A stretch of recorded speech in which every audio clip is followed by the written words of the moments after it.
అందరికీ నమస్తే. ఆవిరి కుడుములని ఈసారి ఈ విధంగా ట్రై చేయండి. కొద్దిగా బెల్లం తీసుకొని కొన్ని వాటర్ వేసి కరిగించండి. ఇది పాకం రానవసరం లేదండి, కరిగితే సరిపోతుంది. ఆ తర్వాత బనానా తీసుకొని పేస్ట్లా చేసి దానిలో నానబెట్టిన శనగపప్పు, తురిమిన పచ్చి కొబ్బరి వేసి ఆ తర్వాత బియ్యం పిండి వేసి పూర్తిగా కలపండి. వీటన్నింటిని వాటర్ ఏమి ఇప్పుడు వేయొద్దండి. ఇదంతా చక్కగా కలిపాక ఆ తర్వాత కరిగించిన బెల్లం నీళ్ళు కొద్ది కొద్దిగా వేసుకుంటూ మిక్స్ చేయండి. ఒకటేసారి వేస్తే పూర్తిగా మెత్తగా అయిపోతుంది. అందుకని కొద్ది కొద్దిగా అవసరాన్ని మట్టుకు వేస్తూ కలపండి.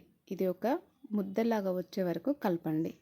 ఆ తర్వాత దీనికి కొద్దిగా నెయ్యి వేసి ఆ నెయ్యి అంతటిని ఆ మిశ్రమానికి పట్టించండి.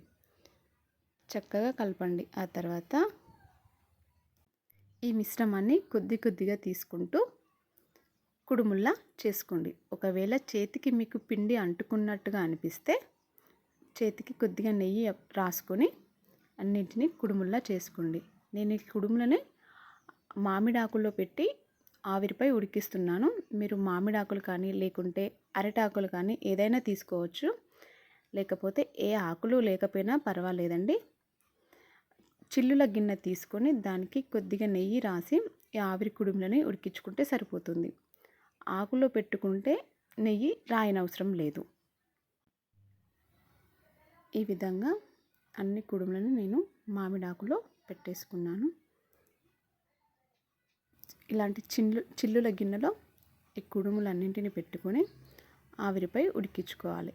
వేరే ఒక పాత్రలో వాటర్ వేసి వాటర్ వేడి చేసుకొని ఆ వాటర్ వేడయ్యాక ఈ పాత్రని దానిపై పెట్టి ఒక 10 నిమిషాలు ఆవిరిపై ఉడికించుకోవాలి.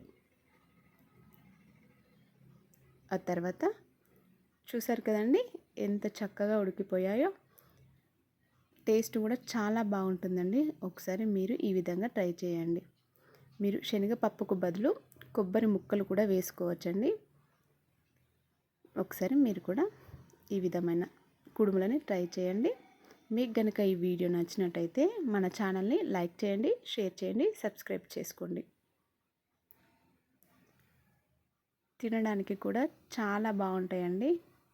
మంచి టేస్ట్గా ఉంటాయి. చూసారు కదండి ఎంత చక్కగా ఉన్నాయో.